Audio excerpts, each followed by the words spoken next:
Hi, guys. Yeah, today is a very exciting one. I'm meeting an old friend of mine, Dr. Ramatoto. She's going to be joining me very soon. She worked with me many years ago at Far Eastern Hospital in anesthetics department. That's where we met and we became very good friends.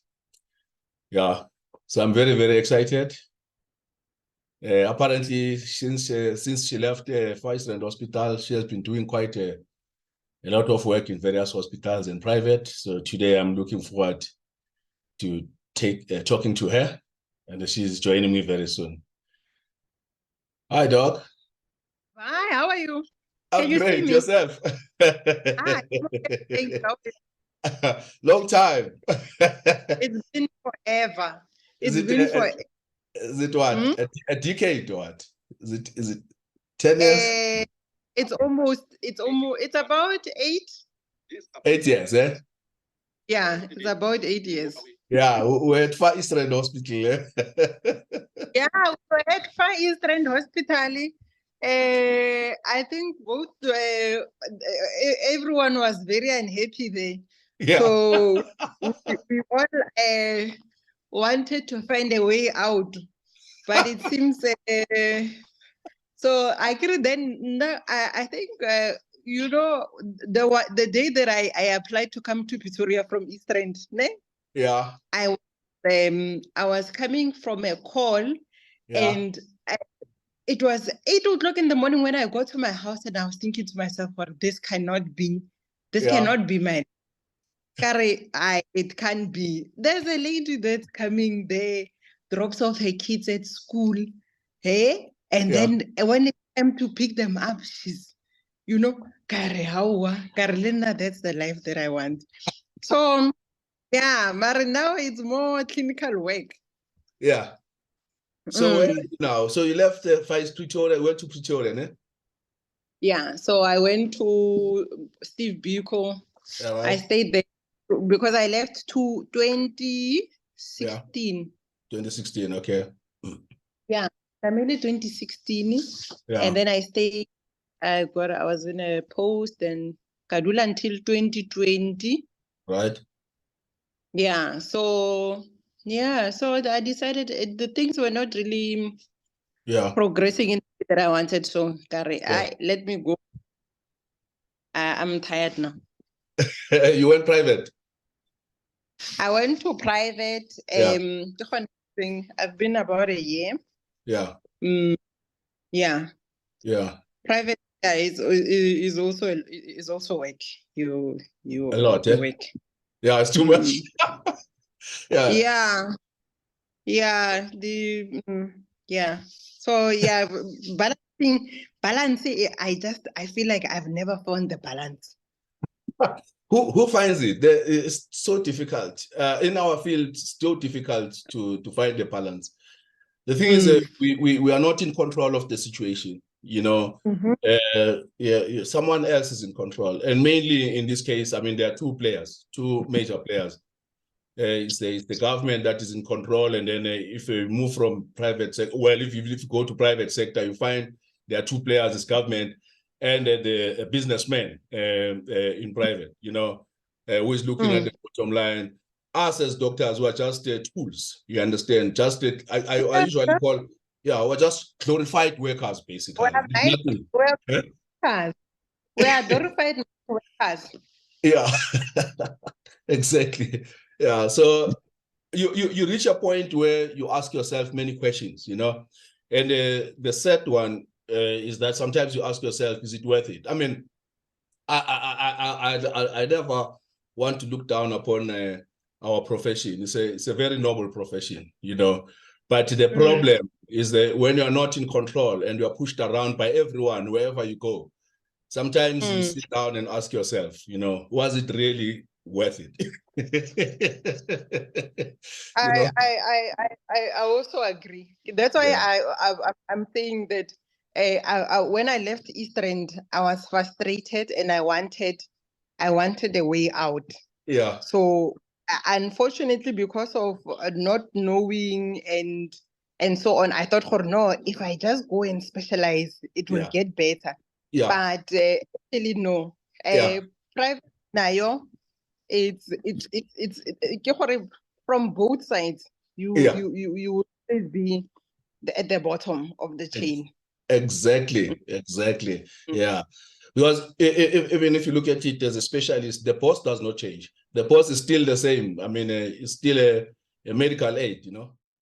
So now, Doc, I just want to take you see your experience. I'm glad that you have seen this, and I think most of our colleagues by now they have observed this, and I think they are convinced that something needs to be done.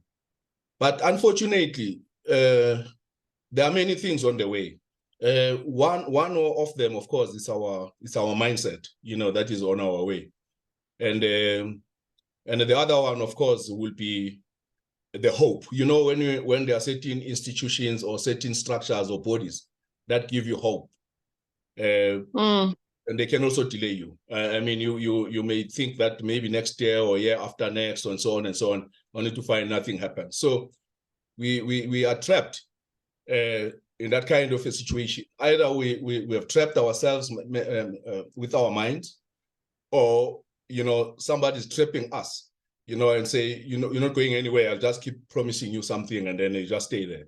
So 2017, I mean, obviously that's sometime. I think you left 2016 at the Far East. I think around that time I left before you, because I went to Joburg Gen, and then probably I think when I just remember I was with I was with one of the other gentlemen. I was with Marikele. Yeah. I was with Kwatala. Yeah, I was with Kwatala. Then there was Eric. Yeah, Eric Maibane. Yes, that one. Eric Mabane, yeah, something like that. Yeah. Went low. Yeah. And then there was. Yeah. Yeah. Yeah. And who else? That guy, I think, was from DRC. I forget him. Mambo. Yeah, Mambo was the tall one, and then there were the ladies, the two Indian ladies. Yeah. Yes. So they lots of media before nothing. Yeah, I think the other one was Nadine or Nadia, something like that. And hey,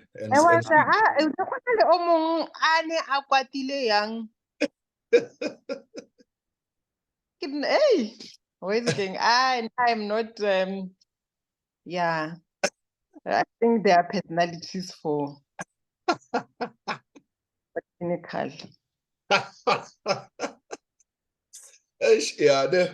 So now when I left, I went to Joburg Gen, stayed there for some time, and then I went to what's this, Tembisa.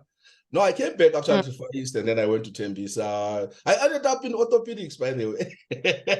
Really? Yeah. Don't say that. I was so stressed, But anyway, I was like, man, can't I find something that can make me sleep at home? So, and but I mean, come on, it was late in my life to think of orthopedics, but I decided, no, I'm going there. And then I stayed 2 years there. I started in Gen Surg, then I went to ortho. But after that, then I joined. I started a group. I put together a team of surgeons that were going to operate on road accident fund patients. So that was basically the whole idea was to service a road accident fund. I mean, you know yourself, we've got a lot of road accident trauma. So we focused basically on WCA and the road accident fund. So that's how I left Tembisa to focus on that. And then I went back to anesthetics at Zamoguhle. So I was busy actually. I was doing Zamoguhle recently. Is it? Yeah, it's a small world, right? And I was calling you to ask you to say, hey, we are stuck with Zamoguhle.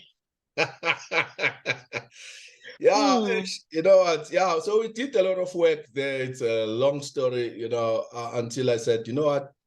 No, I think now I must focus on building the organization. Around 2017,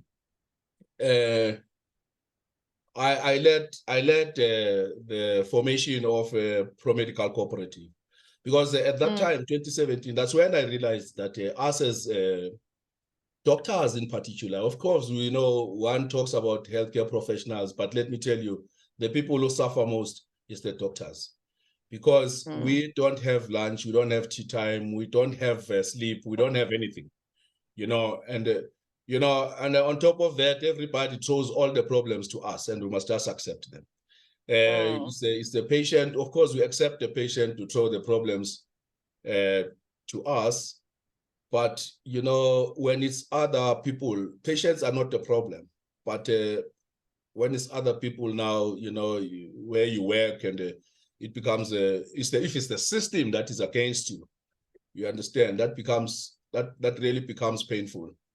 So it does become painful. Yeah. So around 2017, then I started this cooperative. The whole idea, and well, I'm sure you'll agree with me. I observed and I realized that, you know what, doctors basically are battling, you know, not socially, but they are battling financially. They don't have money, you know, and I'm not saying that, you know, obviously we are driven by money, but I mean, we deserve a proper remuneration. And I realized that, you know, screaming at the state, it's not going to take us that far. I mean, you have seen yourself, and we can see even today. Then I asked myself, maybe what is it that we can do, you know, as doctors, you know, that can assist us in creating our own wealth. Because if you don't create your own wealth in this world, especially in a capitalist world like the one that we live in, nobody's going to create wealth for you. Nobody does anything for anybody. You do something for yourself, you know. And that's how actually pro-medical primary cooperative was born. So then, but at that time we were with SMDP. I don't know if you know SMDP. It's no. It's a South African medical SMDP, SAMDP, South African Medical and Dental Practitioners Association. Oh, no. Yeah, it's a very old organization. I think it was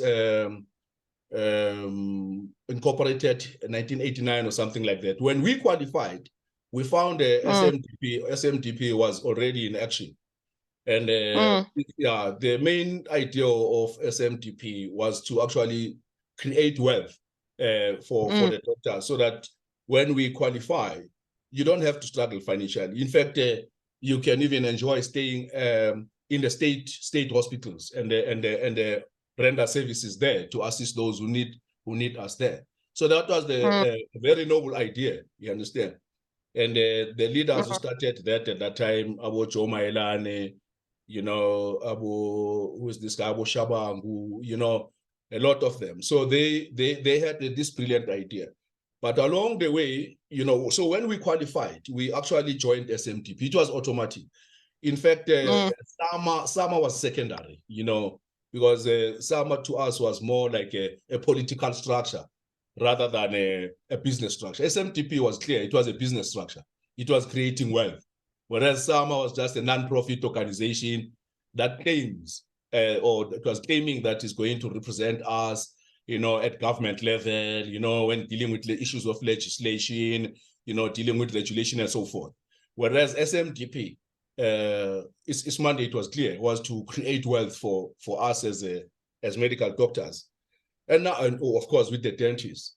But then these guys, just to cut a long story short, they ended up hijacking the same organization that had such a noble idea. Which one was that? This SMDP. SMDP, you see, SMDP was led by Joe Maelane, but the guy passed on now. I think he died early this year or last year, I can't remember. Yeah. But anyway, there were guys there. You see what happened there was there was a SGH. This means it's a holding company. That was under, because SMTP was an NPO, but its idea was to set up a holding company and then to create wealth for the doctors. And then so when you join a member, you become a member plus a shareholder. Okay, it means you own shares. Okay.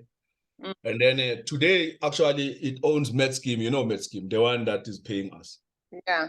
Yeah, it owns MedScheme. It has got shares in Sanlam. It has got shares in many pharmaceutical companies. Actually, there are so many. I'm going to give you a list of all the assets that are owned by SMTP through SGH. SGH is SMTP Group Holding.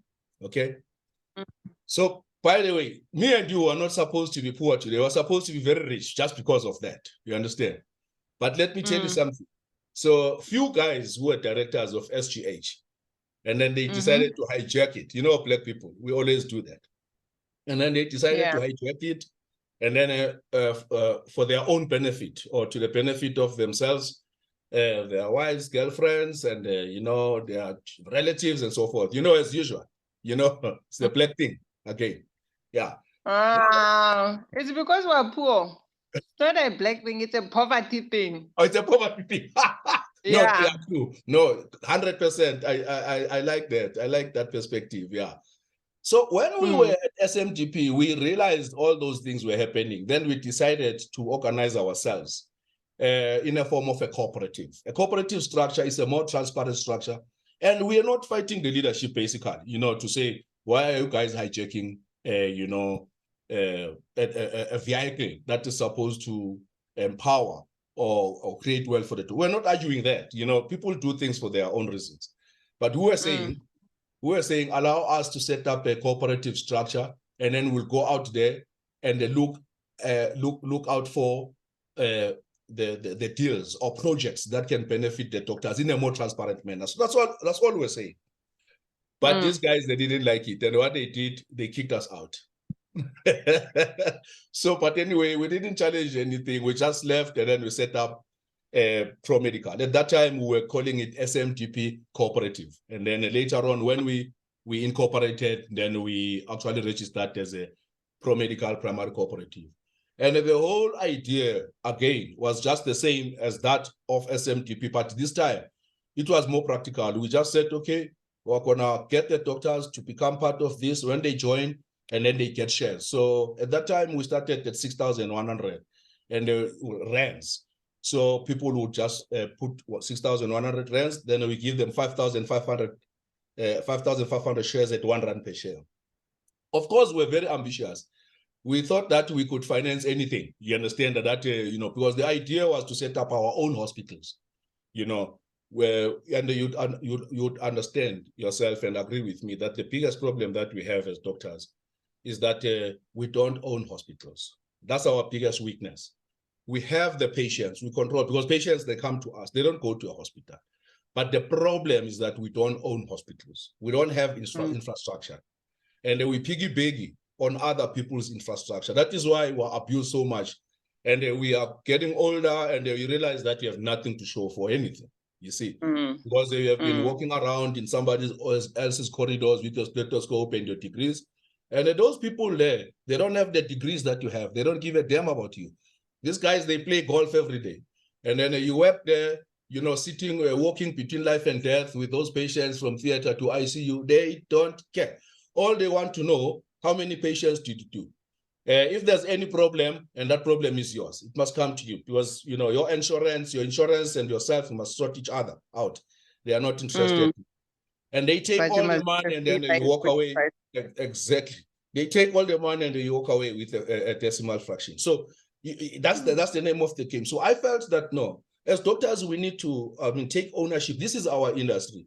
We are the engineers of the science. There's nobody who understands this industry better than us. You can put all the politicians together, even the accountants and the economists, all of them. They don't understand this industry better than us.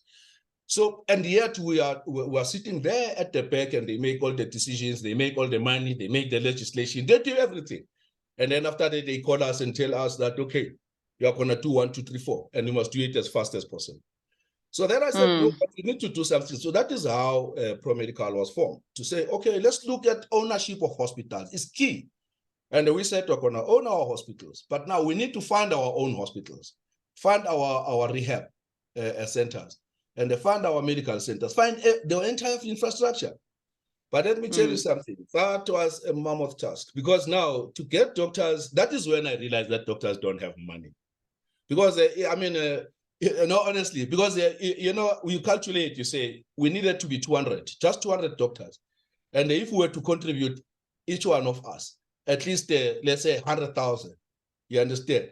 I mean, come on, we have got, we are gone immediately. We can actually, if that money is sitting in the bank, there's any financing institution can give us any color of money that we want to fund anything. But I tried all of that, dear.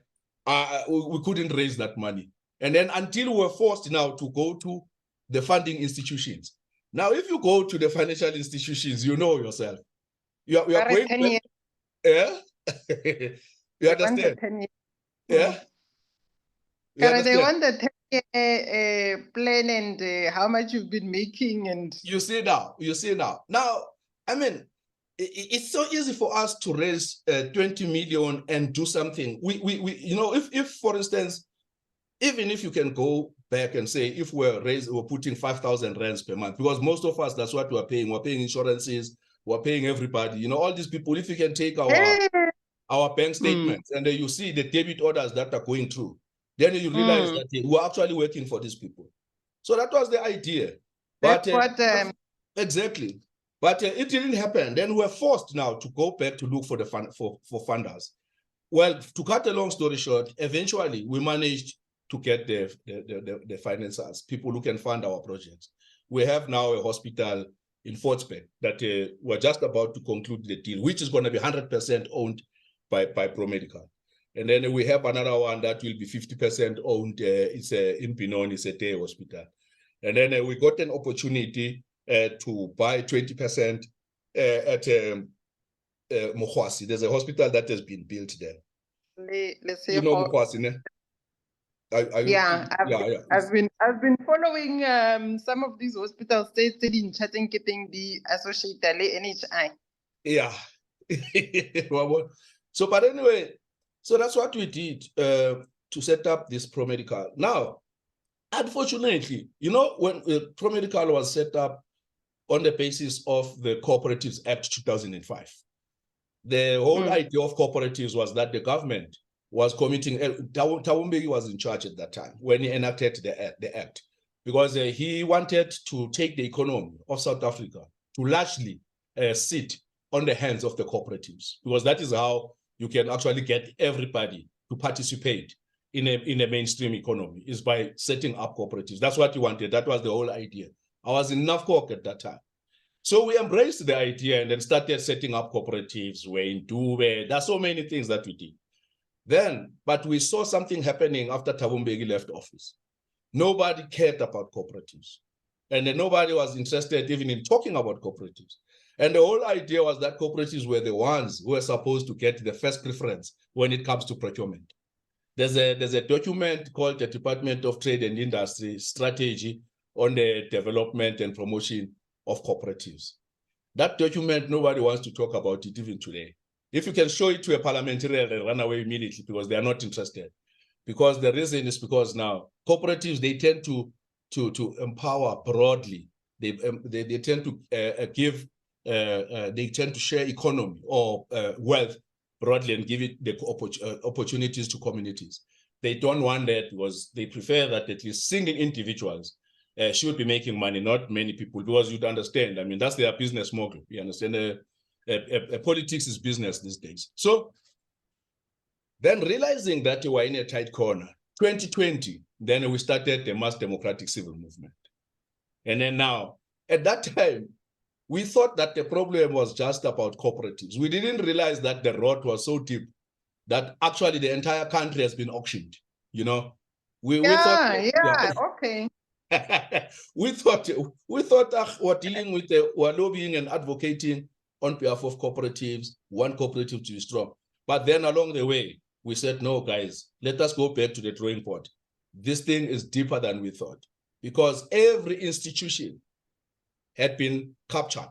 This thing of state capture, that's a drop in an ocean, that one. That's nothing. I don't even want to listen to state capture because it's just some few individuals.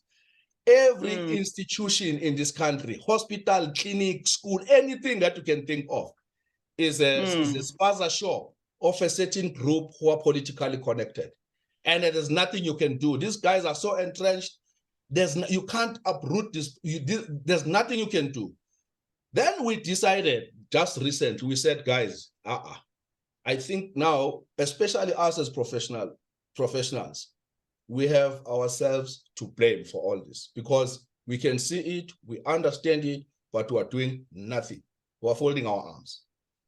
Then we said, okay, fine, what are we going to do? Then I came up with an idea, okay, and I said, no, we need to organize ourselves and start talking about these things, but we must be practical. Because talk is cheap, anybody can talk. But the conclusion is this: whether we like it or we don't, whether we are in government or in private, nothing is going to happen for as long as we are talking. Nothing is going to happen. And unfortunately, this is how far we can go as professionals, is to talk, and stop someone. But we do have another tool. Our tool that we have is the power of the vote. But the thing is, professionals, because they are intellectuals, so-called intellectuals, they don't know how to use the power or how to duplicate the power of their vote so that we can remove these clowns who are busy putting us down like this, you know. Then we said, no, the best thing we can do, because as professionals who are directly linked to our communities, whether you like it or not, if you are a lawyer, you are linked to your community. There's no way you can say you are not directly linked to your community, because those are the people that you are saving. If you are a doctor, you are linked to your community. You are saving those people. It doesn't matter who you are. You understand? Politicians, they know how to play the game, because they don't need any qualification. Politicians, they just have to master how to be a conman. That's all you have to master. You know, how to lie, how to remember your lies, how to connect them, and how to convince people to believe even something that a reasonable person cannot believe, but you must be able to sell it. That's a politician. But unfortunately, us as professionals who are not like that, you can only speak the truth. If something is not true, you'll always say, no, it's not true, it's not going to happen. So that's our weakness. We can't sell lies. And the only thing we can sell is the truth.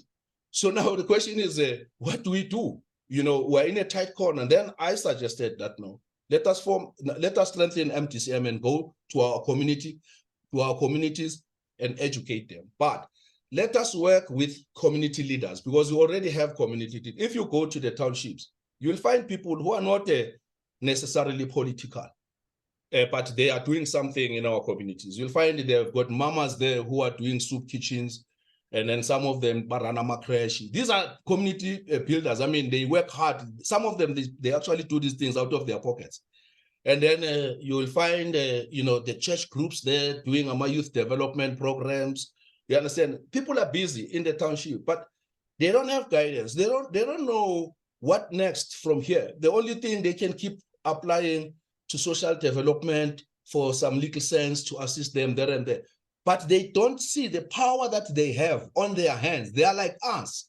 They don't see the power they have, that at just a stroke of a pen, just that close, you can remove somebody from power and put a person who knows what he's doing, and a person who can change the game and take this country forward.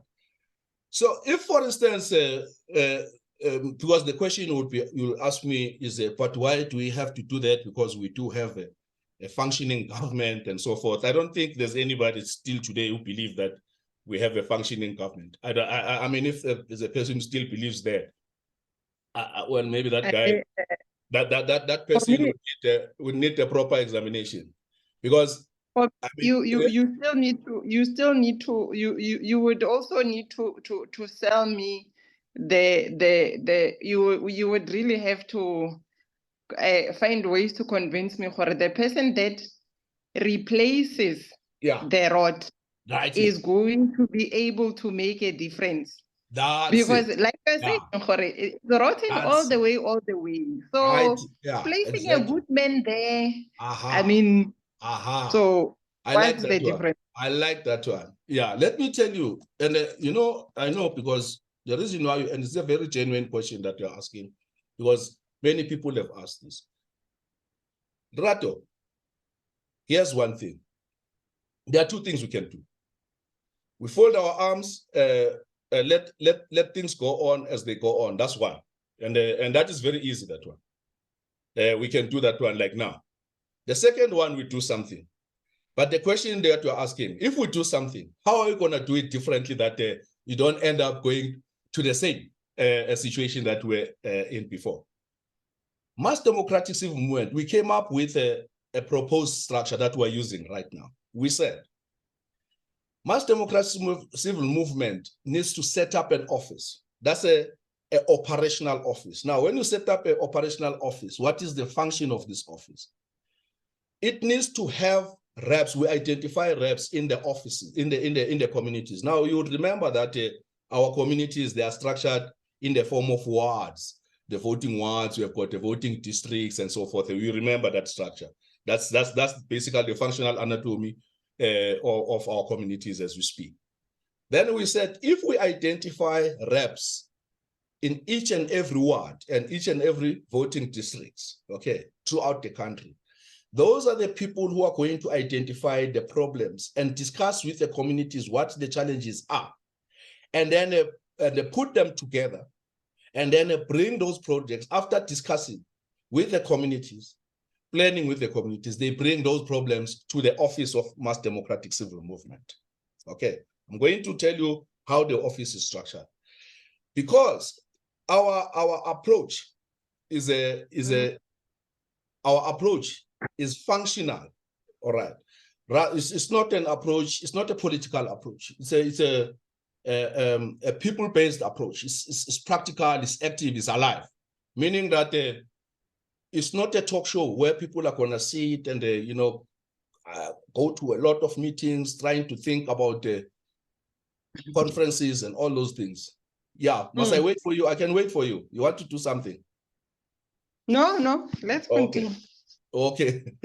I see you I thought maybe you wanted to do something. Yeah. I just need to my legs. Oh, the legs. Okay. Okay. You're getting some cramps. Yeah. Yeah. Okay. Yeah. So now I'm still on this question. How different this one is going to be.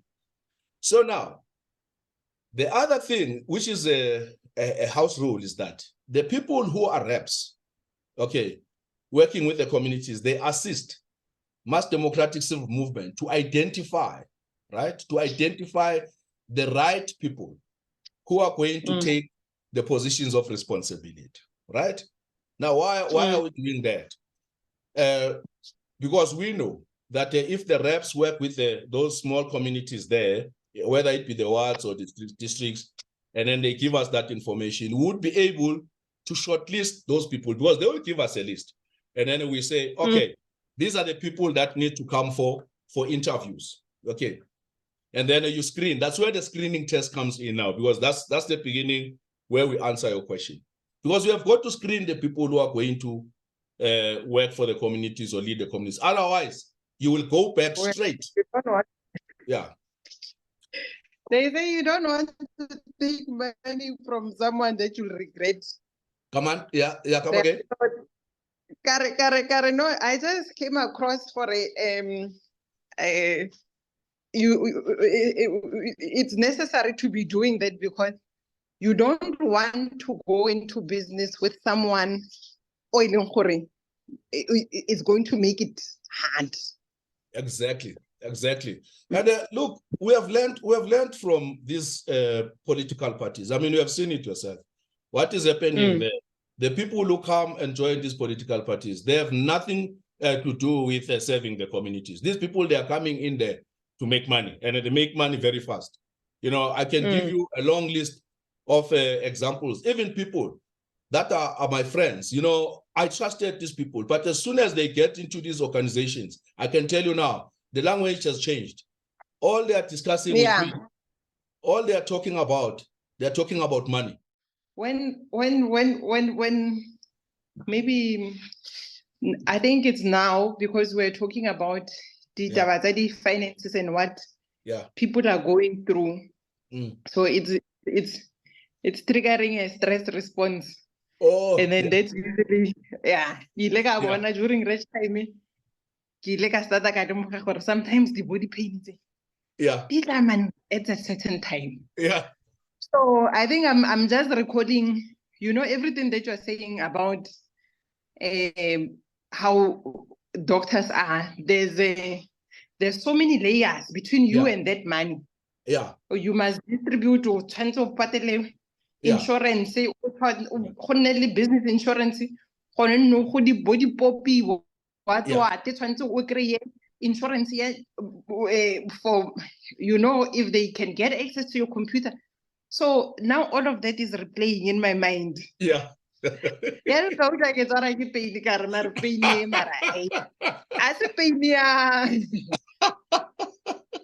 So it's been a rough ride. Yeah, yeah, and for everyone, you must not think that you are the only one. Is that some people are quiet across the industry? You get what I mean? And these things, they affect us differently because our situations are different, but they are happening across the board, all of us. Yeah, you see, but people don't talk because it's taboo, to talk about these things. You understand? And we don't even have a platform where we can actually say, we can share these things, discuss and formulate a strategy to get us out of these things. That is why we formed ProMedical to start with 2017. It was exactly. I mean, let me give you a simple example. If you are a doctor now, and you go to a bank, let's say maybe your business is in distress, and you can see things are not working out. Which funding institution will help you? There's no one. They don't want to see a person who is in distress. A professional who is in distress, there's nobody who wants to talk to that professional. You see? But if we had, because we applied for a bank license, a cooperative bank license, if our bank license was issued by now, because we're a cooperative, and let's say every month as a cooperative, we contribute 5,000 rands. I'm just giving an example every month. And we're running our own bank. We don't bank with Standard Bank and ABSA anymore. We put our money in our own bank. Can you see the wealth that we're creating? So it means Dr. Ramatlotlo, when he's in trouble, she doesn't need to go anywhere because she's part of a cooperative. She owns it. She owns the shares. She writes a letter or a telephone call. She makes an appointment with whoever is dealing with risk assessment and say, listen, this is my problem. I want the bank to assist me. Who is going to say no? Because this is your bank. You own it. You are a member of the cooperative. So our stupidity comes from where, well, let me not say stupidity, our ignorance. It comes from where we do not know. We do not know how to play a game in a capitalist world. We don't know how to play the game. A lot of these groups, if you can look, for instance, at the Jews, they know how to play the game. I mean, they've got a Jewish fund. A Jewish fund, a Jew cannot suffer. If a Jew arrives here in South Africa, it goes to his fellow Jewish people, and they will set him up. The following day, he will be running a business. If a Muslim wants to set up, and he just goes to his Islamic people, and they will set him up tomorrow without borrowing money from the bank. You understand? So this is where our ignorance comes in, and that is why we're always at the bottom of the ladder.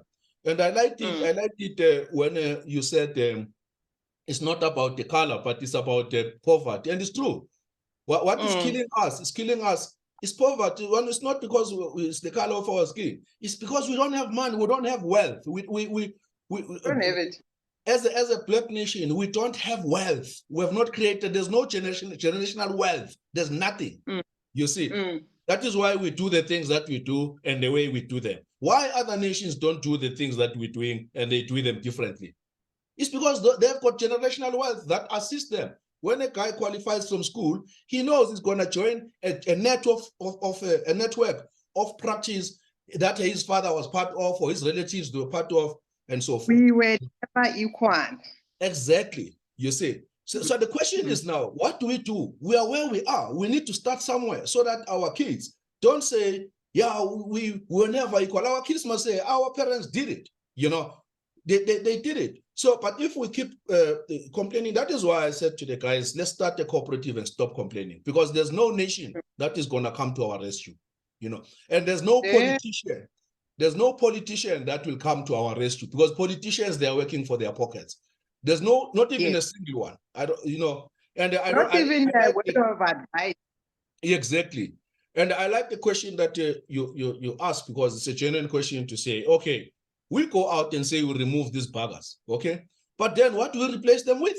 You know, are we not going to replace them with the same bugger, same guy, a guy who's going to do the same thing they were doing? And my answer was, no, fortunately enough, we studied this over a long time.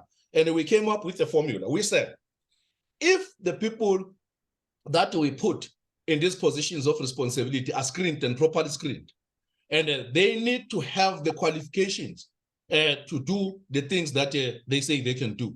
To give you an example, you cannot, for instance, expect a guy who is standing up as a councillor with a standard 10 that he was battling actually even to pass.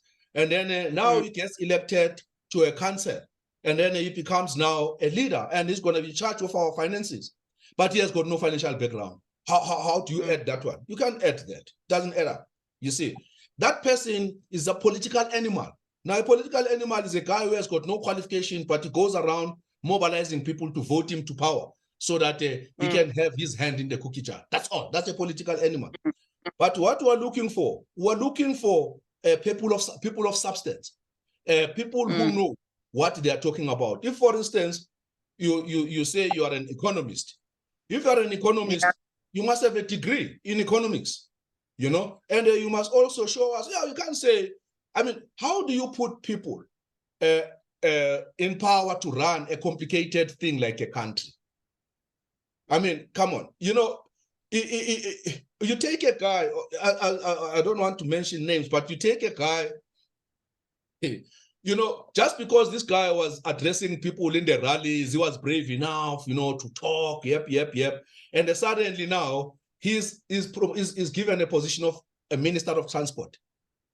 And he does not have a qualification in transport. That thing is a very complicated thing, do you know that? Transport.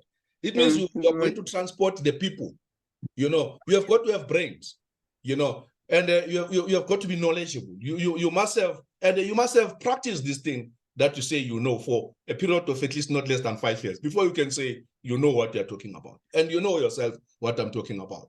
I mean, if someone can come and say, here is a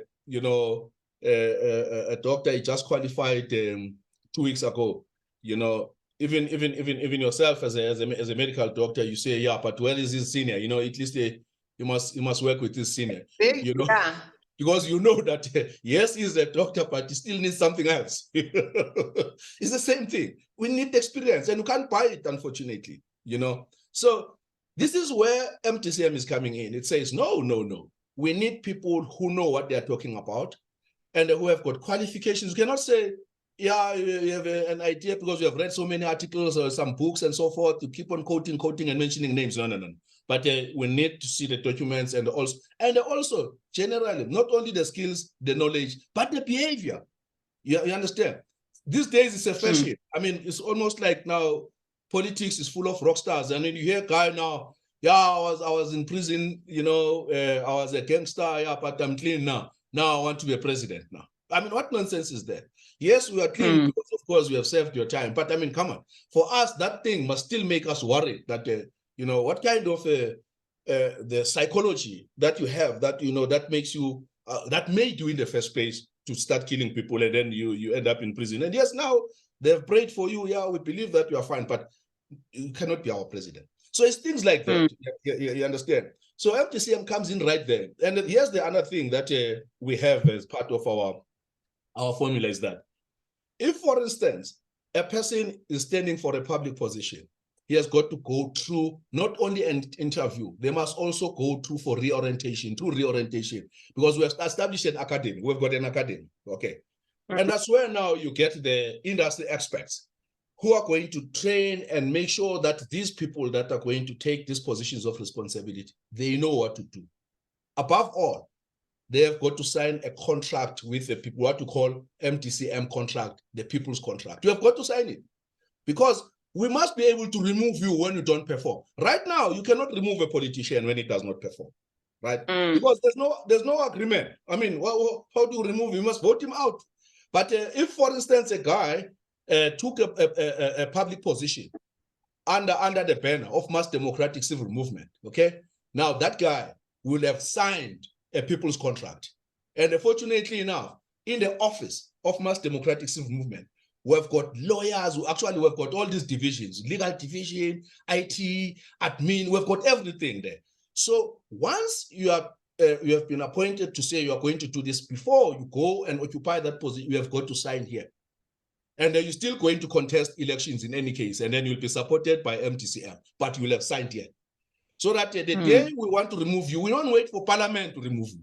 No, it's not Parliament, it's MDCM that can just say, come back, we have violated 1, 2, 3, 4, there's another person in this group. So that answers your question. That's trying to answer your question. You understand? To say, how are we going to deal with it? Because it's a reality. You know, you put a guy there before you know, oh boy, he's loading, he's putting everything in his pocket. He says, away with the community things, we want. And that's the problem is listening. There's nobody who can hold anybody accountable out of all these people that are in all these political, because it's a political party system. And unfortunately, Doc, we can't avoid going to Parliament. We can't avoid that because we need to be in charge of writing the laws and amending the laws. We need to be in charge of making sure that we take ourselves out of the morass that we're in. Nobody will take us out of this. And the other thing that we cannot avoid is to go into the political party system, because this country is structured around political party system. So it means we cannot avoid going through the political party system. Exactly, because you see, the thing is, how are you going to do it? Because we tried lobbying and advocacy. For instance, we have been trying to influence change, to say why the government does not, for instance, do business with the communities directly instead of via the tender system. You understand? You get what I mean? But who is going to listen to you when you say things like that? Because they themselves, they want these tenders for themselves and their families. You see? So if you say, no, but the government, for instance, let's say Koma Melody, they want to construct roads and houses and all those things. You know, if you say the government must actually get the people of Mamelodi to be trained under the cooperative, and then it must be them who do that kind of work, they'll oppose that, because you are denying them a chance to actually lay their hands on that money. They would prefer a system where they go through the tender system. You understand? Because the tender system prefers certain people connected to them, then they can push those deals. And then they go and catch the javelin the other side. You understand? So that's the system that favors corruption. Because you know yourself, with this cadre deployment, it means nothing else but corruption. It's a license to corruption. You see? So now, how are we going to change that? Because we have been trying for years. You understand? To lobby and advocate on behalf of communities that no, the government must do business directly with the communities. You understand? Not via the tender system. They just ignore you. You can sit with them in the boardrooms, have coffee, wine, and then but after that, all what you have been saying, they've forgotten. Now, I am saying, my argument is, the only way out is to go and take them head on, using the same party political system to go and contest elections 2024. That's my argument, you see. I know some people have criticized me, said, yeah, but you know, now, what could that be politicians? I said, no. A civil society cannot fold its arms and say, if I go and contest elections so that the people themselves, the civil society, can take over and they run their lives, and then you come and say, no, but then we're becoming politicians. No, that is wrong. Because to be honest with you, a politician, there's nobody who was born a politician. It's a civil society itself that produces people who end up taking a career as politicians. They come from us, these people. But now we gave them a chance to go and represent us because, of course, we could not represent ourselves. You understand?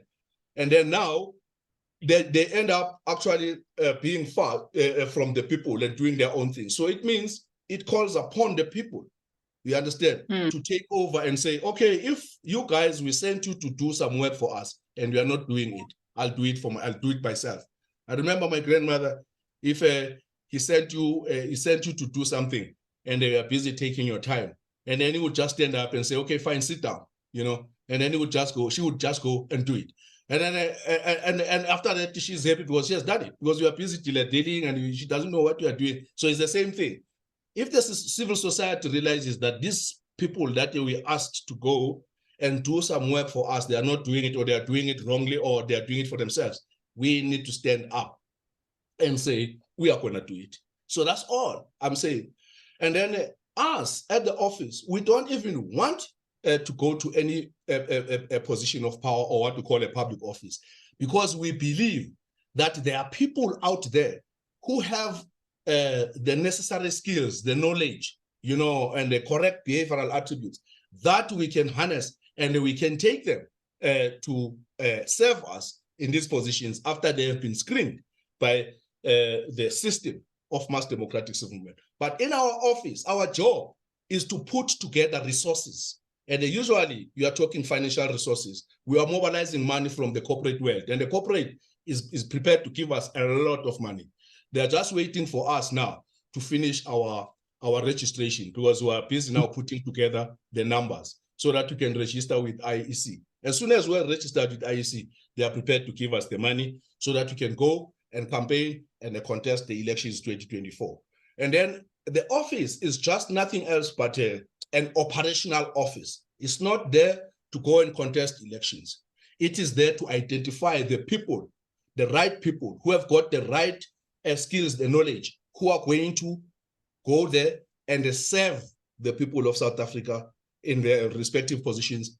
And those people will have been screened properly, that there's no room for error. And should there be error, they would have signed a contract where, if we still, this guy does not perform in terms of his in terms of the expectations from mass democratic movement, which is the people's contract.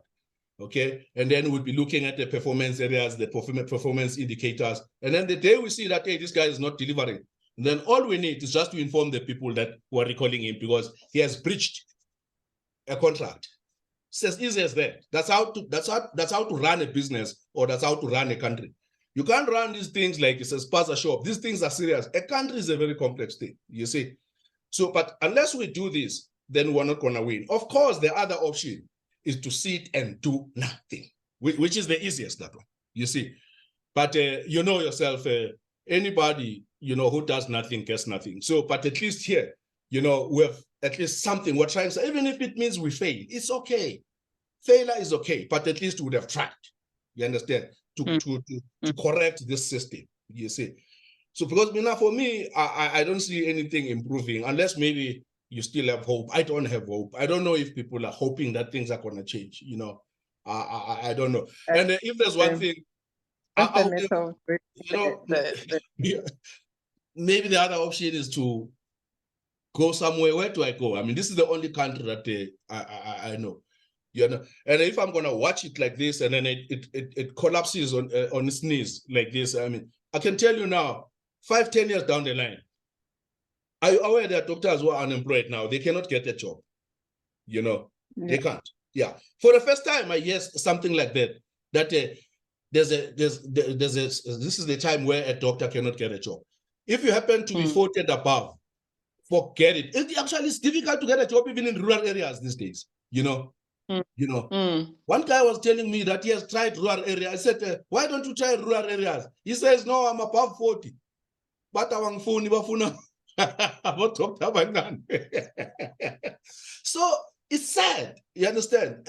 I mean, a profession like this one, I never thought that would reach that stage where a doctor could stay at home unemployed. Right now, before we started the meeting, I got a call. 3 doctors are looking for a locum. So I asked them, where are you working? They say they are not working. I said, no, but it can't be. They said, no, we're not working. Can't get a job.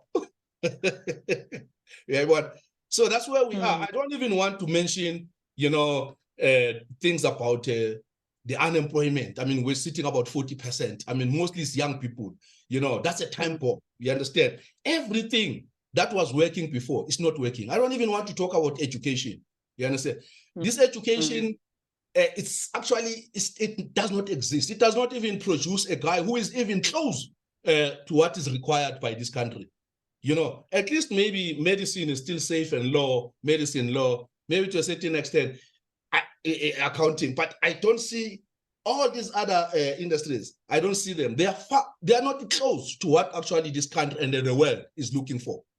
And then they still take the children to school. There's no education system. It's irrelevant. It's all tired and outdated, but kids are still going to school. Even my child, I had a conversation with him. I said, because, I mean, it's true. He's asking me that, but what am I going to do with this thing? This is not what I want to do in my life. I said, boy, you're correct. Tell me what you want. And he tells me, I realize, I say, I'm wasting this boy's time. At grade 10, I said, no, my boy, I think you're right. Let's look at something else. I think you must stop schooling. This thing, just get another education. That's it.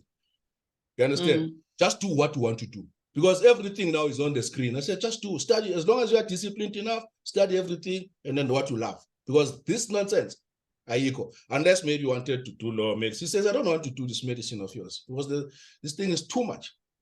There's no money in this thing. You work hard. I've never seen you. You know, literally grew up in hospitals. I don't know you. So why must I do this?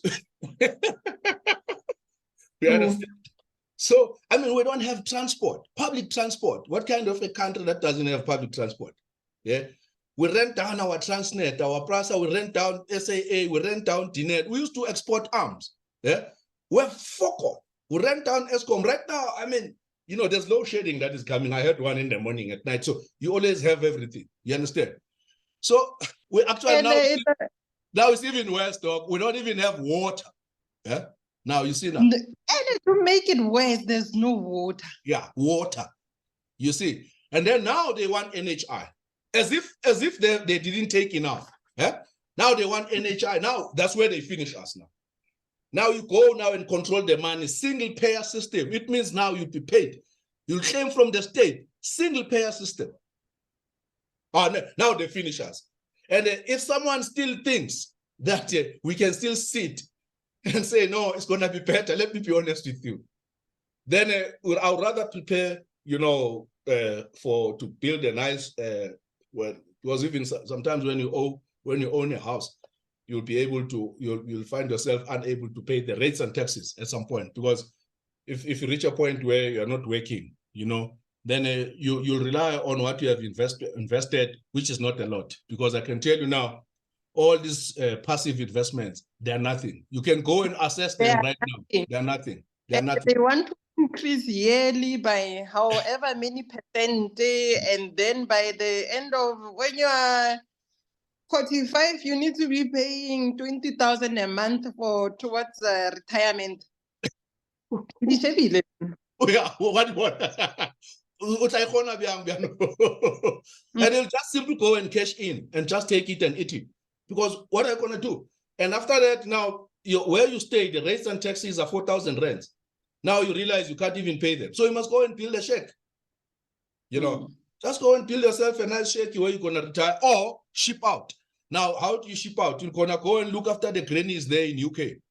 You know, and because, I mean, you know, can't go to theater now. They'll say, well, you know, Mabaya is in Canada, you know. Is in Canada. He ran away to Canada. so anyway, Doc, just to he's probably been gone for a while, ne? Yeah, he left. I think after we left a few months after each other, Mara, we were already unhappy then. Yes, everyone was unhappy. You understand? You get what I mean? So that's the question, Doc. So now we can't fold our arms. We are doing something. So we're calling for the support, even if you don't want to actively participate in the structure, but at least support the structure and say, well, it makes sense to me. You know, I'll put down my signature. We don't even want a cent from anybody. You know, all we want just the name and the name, the surname, the IT number and the signature, and then you can go and register with IEC, and that's all. And then you pass the same to a person that you know, and you say there's something like this, we mobilize each other, we go and register to vote. If you can grab about 20 people the day you're going to vote, at least it's something. You say, guys, let us go and put that tick. We need to remove these people. And we, in the office of MDCM, we're promising you we're going to get the right people that you're looking for. You will see them. The interviews will be public. We're going to publicize them. You'll get them on YouTube, on social media. Who are these people? And they will have a choice of saying anything. For the first time, it has never happened in the history, not only of this country, but of the world, where people who are going to stand for elections are getting interviewed. You'll interview a guy as if he's going to take a CEO post in a corporate, you see, because that's the kind of leadership that we want and that we need. For the first time, you see, and for the first time where you are going to have people who are running an office not jostling for positions, because we have seen this thing, you know, that a guy who is in a particular organization, he wants to be a minister. It's not like he wants to serve the people on the ground and work with them. No, his ambition is to be a minister, a teacher. They want to be this, they want to be that. We have seen it, even the guys coming from Sama, I mean, our own organization, it becomes a stepping stone. You understand that towards certain positions in government. They don't want to serve doctors. What did they do for us? Nothing. You understand? Not only Sama, all of them, even SMT, you can name all of them. So we've been sitting and studying these things, you understand? And then we came up to a conclusion that, no, we need something different. And if we want to bring about a different government, we need to start with our own structure. Our own structure must operate differently. Because you cannot say, we want a government that accounts directly to the people, when even your own structure, does not have that kind of functional anatomy. It's not going to happen, you see. So, yeah, for us, Doc, we're asking for your support. And then about the cooperative, maybe we'll do, if you want to see, I'll bring you documents, I'll show you things. If maybe you want us to have a physical meeting, we'll do a physical meeting. I'll show you how far we have gone, what we have achieved. We have our own ambulances, by the way, I didn't tell you. Our own emergency vehicles. Yeah, we've got 3 ambulances that we don't even always send. Yeah, so our things are working out. It took us time. It's not easy, I must be honest with you. So if you want to know more about cooperative, I can even visit you. You tell me, oh, we can meet, have a coffee somewhere. Or you want us to have another Zoom, it's not a problem. I'll take you through. But for today, I thought maybe just to give you that kind of a background so that you know what we are doing and we want to do moving forward. And we are just asking for your support.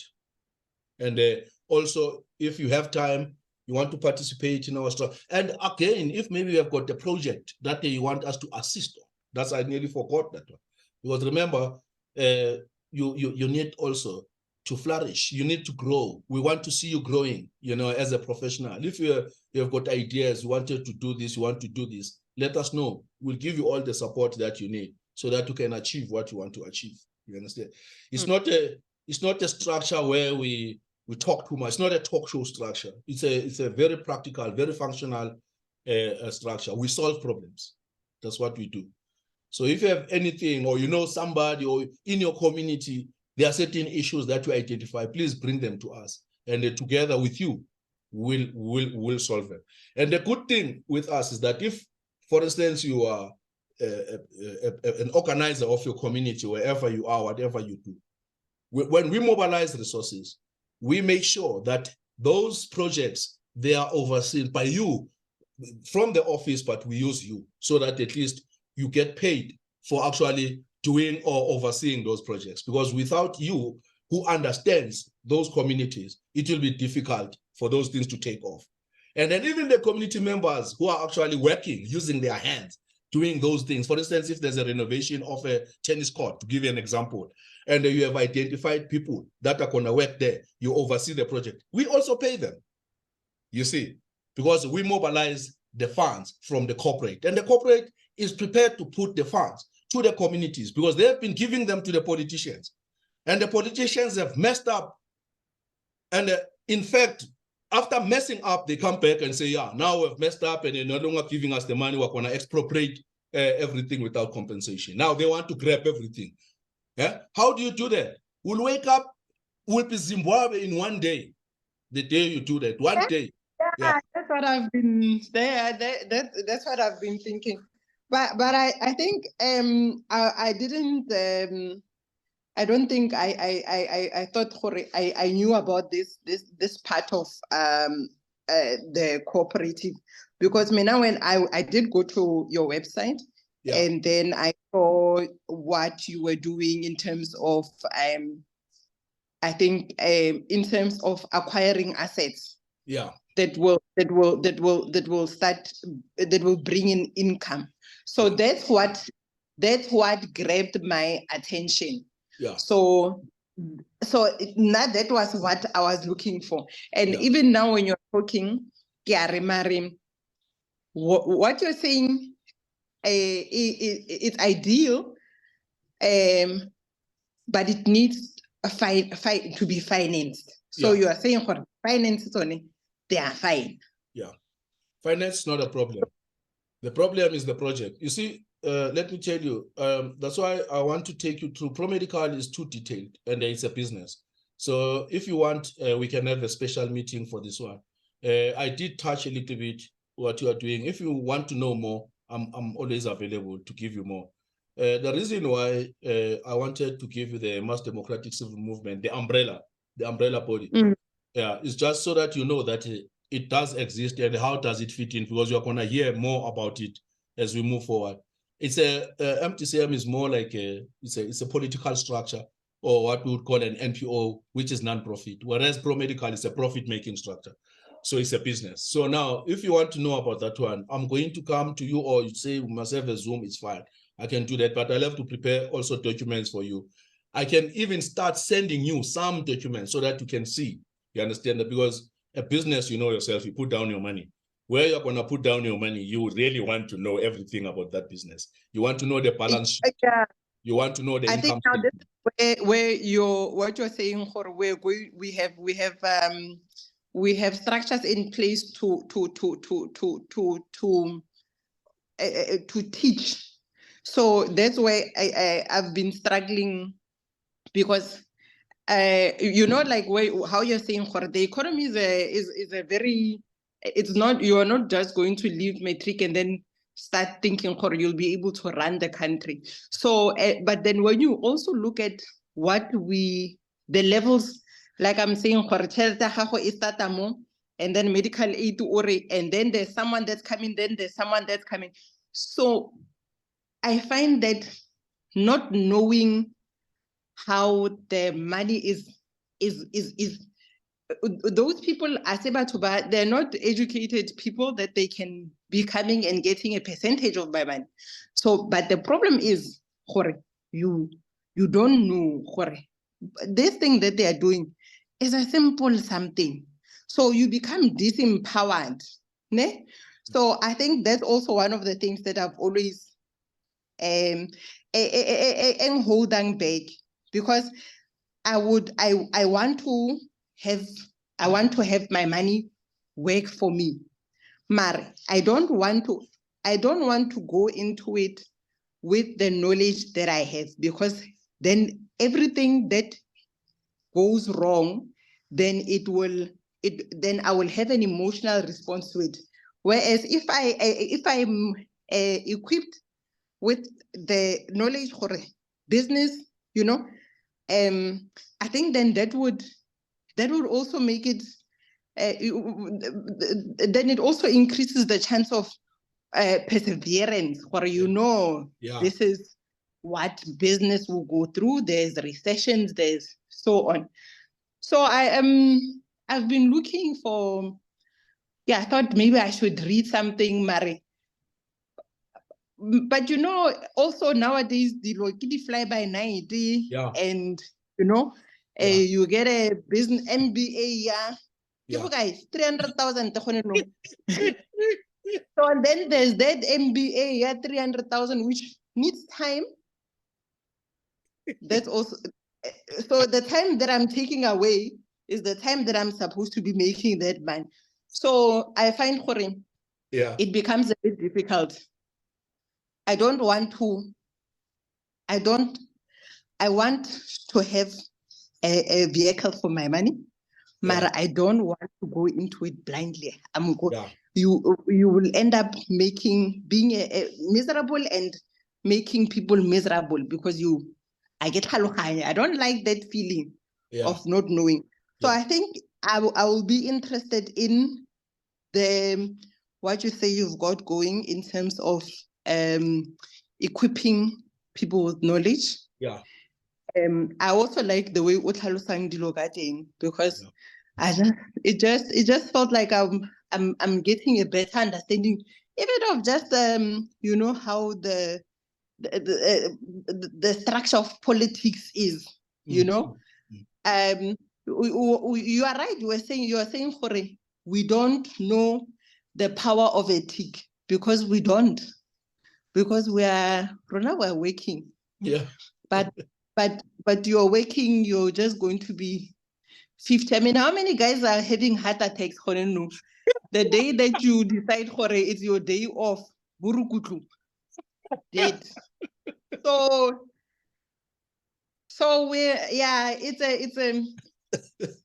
it's a cycle. It's not going to. No one is going anywhere. Yeah. We're not going to go anywhere. And Mari, you know what you know what is bothering me? Yeah.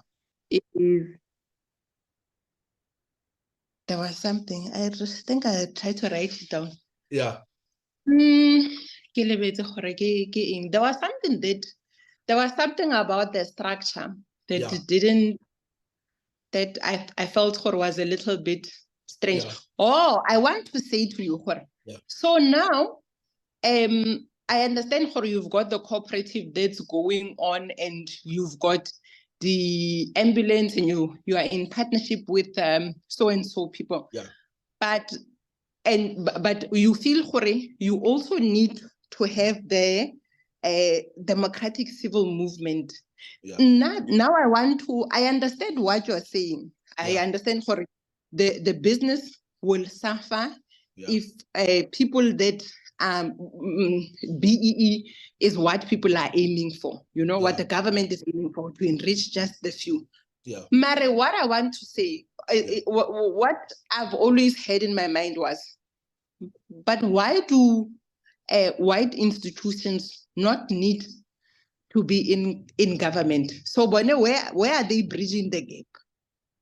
The white people. Why does this cooperative need to have a bridge? Between the cooperative and the political party that will make the cooperative. I think the political party is not about the cooperative benefiting.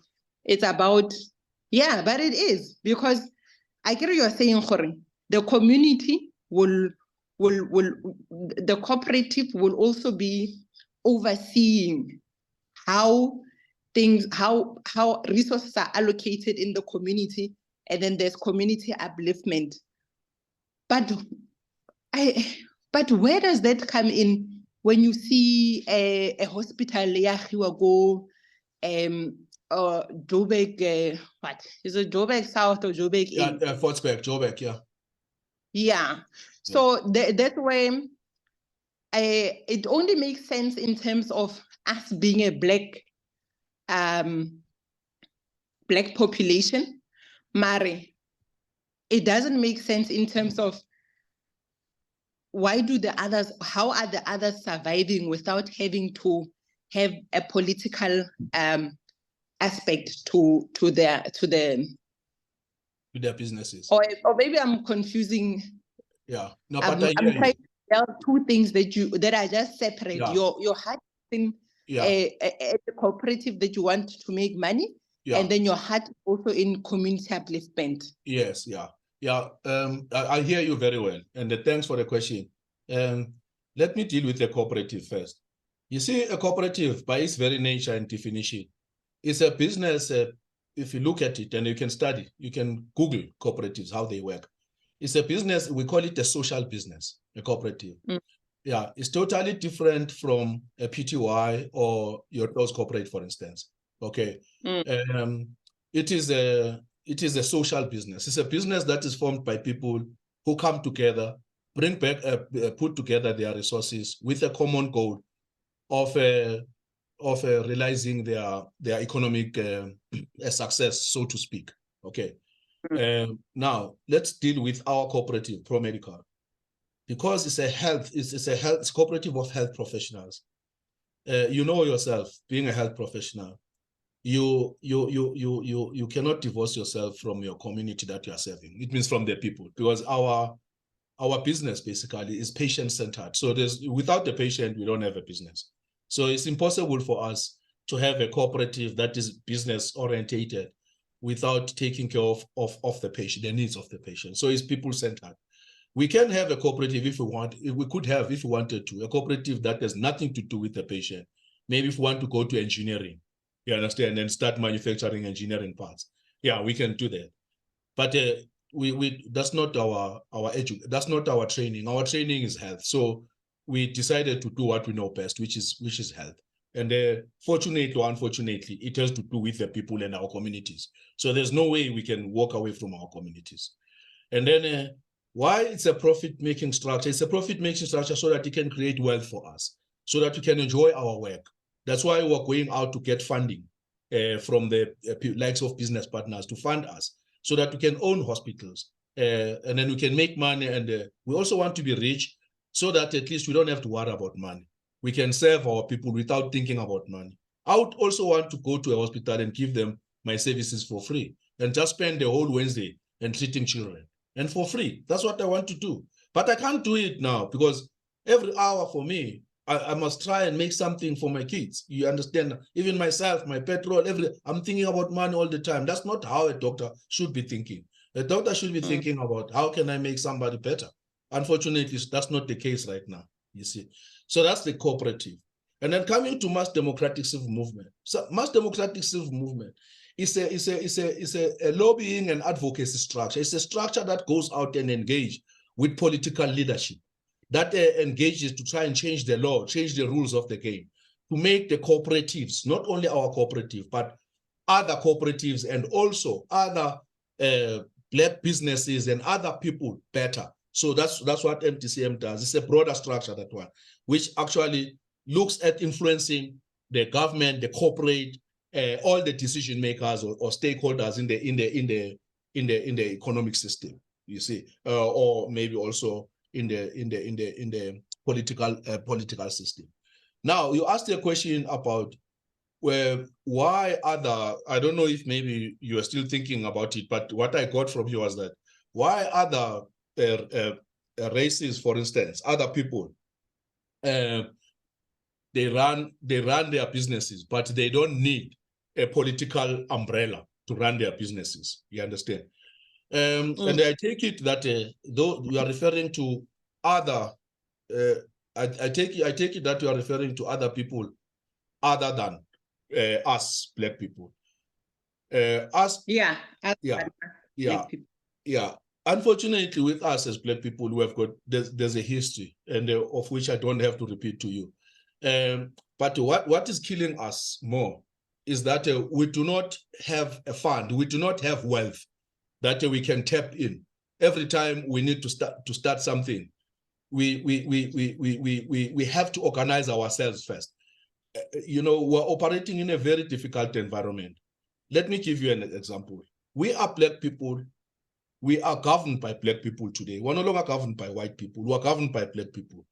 And yet, we're not going anywhere, like you have articulated very well. We're not going anywhere. And other races, although they are governed by Black people, they are growing. And they don't need a political umbrella to grow. They are just growing. You understand? Now, you ask yourself, what is wrong with us? You said, and you put it from the beginning of this meeting. You said, poverty,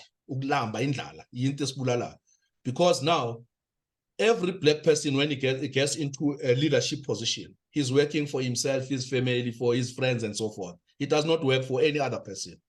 So now, once you have a situation like that, then you start needing now, you reach a point where you need a structure that is going to try and deal with these people. Instead of doing business, you first have to go and deal with these people who are stealing from the past.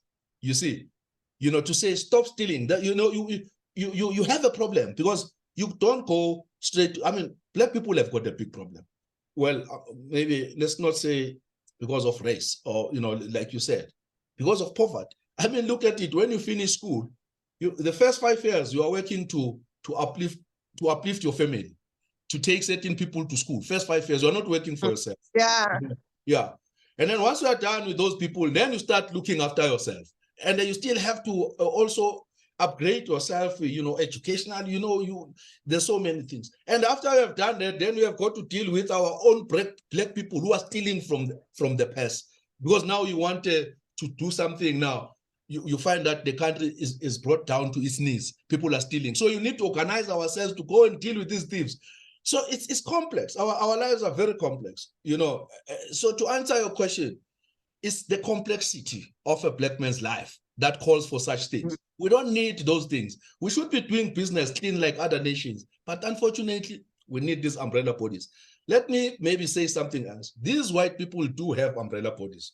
Look at, for instance, the Chamber of Mines. The Chamber of Mines is an umbrella body that deals with mining in this country, that makes sure that white people continue mining. You understand? It protects their interests. And then people, they have got other structures. They have got other business chambers. We have got, for instance, the farmers. They've got AFGRI. You understand? AFGRI that deals with agricultural matters. You understand? And it takes care of their interest in agriculture. You see. So you have got a lot of these groupings, because they have got to also protect their interest against these criminals who are in a political power, who have got political power. Because now and again, there's always this push and pull between the politicians and business. So they have these structures. Without these structures, it becomes very difficult. But our situation is very unique in the sense that we have our own brothers in charge who are supposed to make it easy for us to do business. But let me tell you, they don't care. In fact, they even prefer to do business with the other races. You know why? Because the other races, they pay money, they pay quickly, and they pay a lot. You see, me and you. That's where I was going to go. Exactly. Because me and you were going to be arguing, no matter why, and then now you're wasting my time. Other people, they pay, they don't ask. So that's why they don't like us. What a problem. You understand? What a problem. Especially professionals are a problem, because they are lateral thinkers. You can see everywhere, they always try and they set up the ordinary workers against professionals. Do you know why they do that? We call it Maoism. Maoism. This strategy was used in China by Mao, Chairman Mao. Mao, he's a Communist Party guy. He was a leader of Communist Party who actually led the Communist Party through the revolution in 1949. Now, those people, Mao, he actually set up the ordinary people, the peasants, and the students, the young people, the youth. He set them up against the professors, their teachers, and the doctors, and the lawyers. And they actually killed their own professors. That was Mao. So that's Maoism. It works for these people everywhere. What they do, they set up the cleaners against the doctors. That is why, for instance, you cannot tell the cleaners in a hospital that they did not clean properly. That's why I left government. Yeah, in government, they will kill you, the cleaners. They will tell you, hi, doctor, you are stuck from papeda. What? Now, I thought it was us that did it to ourselves, because when you come into an environment where a professional environment, but at the same time with your own Black history, being a Black person, you still want to give the lady respect. You are able to communicate with them, because your mother is a nurse, your cousin is a cleaner somewhere, so you communicate with them in a different manner than the white guy will communicate with them. And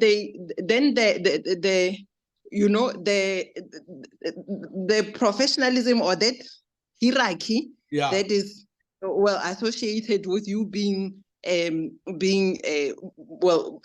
actually being more educated and being the authoritative figure in that setting. That's when the lines become blurred. So that's what I thought. this is what's happening. So when someone, I'm fat cheeky, now she's blaring the lines. But it's actually, I think this makes so much more sense. Yeah. Mara, how did they get to them, these people? Get the union. Yeah, it's unionism. Because remember, when we were fighting during the struggle, we had to mobilize the workers against their bosses, remember, right? Because the bosses were the oppressors, were part and parcel of the system. So now it continued, unfortunately, even post-liberation, you know, because that was a Mao strategy. Mao to say, you have got to organize the peasants, you understand, and to rise. And if the peasants can rise and rise against the bosses, because remember, the bosses were part and parcel of the oppressors, because the boss doesn't want to hear stories. He wants his production. You see, if you tell him that you are oppressed, he doesn't want to hear that nonsense. He say, listen, I want my production. So the first person that you have got to crush, you have got to crush the boss before we can go up and be free. You understand? So that was a strategy that worked then. But then post-liberation, you don't need that, because now we must all of us roll up our sleeves and produce. But this thing continued. In fact, now we saw the unions making this thing a business. It's a business. Unions is a business today, because they collect money from these poor people who are ignorant and take this money. They invest. The unions, they own a lot of businesses, but these poor people own nothing. Okay, the unions own everything, but they set them up against the authorities. You see, now and again they would instigate. No, you must fight against these people. If they touch you, fight them. And the union bosses now, they are no longer working. They sit in offices. They sit in offices on the same corridor with the bosses. Can you see? I don't know if you have ever read Animal Farm. You remember that book? You never read it. Oh, I know about it. I'll probably never get to it. Yeah, by George Orwell. Yeah, I think the theme I sort of get, where the animals have to rise up against the authorities. Exactly. So it's a vicious cycle. That is how it works. I mean, you can trace it back from the removal of the dynasties.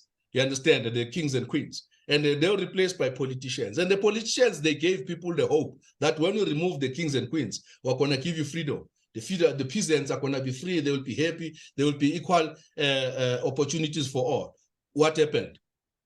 What happened in Soviet Union? What is happening in China? What is happening in North Korea? What is happening in Russia? They suppressed, they took all the rights from people. So they became worse than the kings and queens. You understand? So it's a vicious cycle.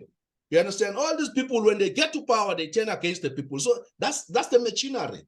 This is what we need to defeat as the people. The only people who can defeat this is by educating the civil society what is actually happening. You understand? And making people see things for what they are. Because politicians, they will always tell you this, tell you this. Right now, if you can ask all of them, they will tell you about 1963, Nkwama Nkrumah said Africa must be one. When you ask yourself, how can you survive without borders? These guys, what do they mean? But because they say it many times, it's like an advert, Coca-Cola. They say it many times, you can even believe that they're actually correct. But it's actually nonsense. How can you have Africa without borders? You understand? Yeah, even Europe has got borders. But you produce a passport, you cross that side, but with a passport. Yeah. So it's those things that we need to start, interrogating, as a civil society, and have the correct interpretation and not listen to these clowns. You see. So it's a long list of things I can tell you. And if we don't come in now, we'll have nothing to save in the next coming 5 to 10 years. You see. That is true. Yeah. So at least we'd rather do something. We have nothing to lose. I mean, fortunately enough, we have something that we use to survive. We can put bread on the table, but we can improve from here by participating in sorting out. Because politics is just a way of life. It's not like it's for certain people now. So sometimes we make a very big mistake to think that, you must not deal with political matters because we become a politician and the politics is dead. Hey, let me tell you, politics is a way of life. It's how you live. It's what you breathe. It's what you walk and what you see. That's politics, because it's about who gets what, how much bread you're gonna get, how much water you're gonna. That's politics. Politics is not about slogans, chanting slogans, singing revolutionary songs. No, it's who is going to get water tomorrow? Who is going to get electricity? Where are we going to get it and how? That is politics. You see, that is politics. So if we abdicate our responsibility and say, no, it's for only those people, you know, hey, and we're allowing criminals, because these people, they don't, these days it's a fashion. Actually, you know, I'm looking at these people now. We check the kids. You tell them to study science. They say no. They want to study history because they want to be like Ndlozi. You know, you know this Ndlozi. They call him Dr. Ndlozi. You know, this guy who do social. They do this thing. This courses political studies. Yeah, you know. I mean, those things, children can study that thing, you know, when they are going to the toilet. You don't have to actually sit in a class and study, do this thing, what in politics, social. No, you just need to study subjects that can make you function, make you productive, have critical thinking. You understand? So we as a civil society, we can start driving that from the beginning to say, guys, no, that's important. It's not even just the people that are, you know, you find it in people that are educated. That's why, like how you're saying, we are so focused on what we are doing here that you don't realize you are actually part and parcel of what is going on outside. Mare, because then Rosie comes and says, they studied political history and so on. Then it becomes something, another mountain that you must cross so that you understand his language. Electricity, solar, what. And then they come back and say, we want a piece of that. You are not going off the grid. Even if you go off the grid, we still want something from you. So I'm now beginning to understand what you're saying. You see? Yeah. Thanks, Doc. So it's not, I understand. Exactly. The country will burn down. I'm glad. I'm so glad. Yeah. Yes. No, I'm grateful, man. Please, Doc, man, just support the whole movement. If you need anything, let's engage. It's not the last time we engage, me and you. Let's keep talking. You know, if you want a Zoom anytime, you drop me a WhatsApp, you know, or SMS, whatever. Anything in your mind that you're thinking. If maybe there are people that you want me to come and talk to, I'll come. If you want us to organize some tea, coffee, whatever, we'll do. I'll also invite you in our events. You know, there's an event that is coming. We're launching the structure, but we don't have the date yet. Probably in coming few weeks, I'm going to send you all the information. And then the MDCM website is about to be finished. And then we'll be posting a lot of stuff there as well. Just visit the website. You know, it's just a constant interaction all the time.